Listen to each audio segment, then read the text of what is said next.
اللہ تبارک تعالیٰ فرماتا ہے ذالک الکتاب لا ریب فیہ ھدی للمتقین، یعنی اس کتاب میں کسی بھی طرح کی کوئی شک و شبہ کی گنجائش نہیں ہے، ہدایت ہے اس میں متقیوں کے لیے، یعنی قرآن پاک ہر شک و شبہ سے پاک ہے۔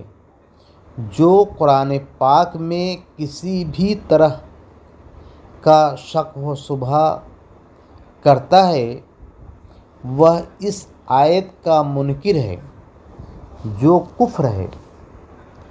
قرآن سے ہدایت صرف پرہیزگار کے لیے ہے،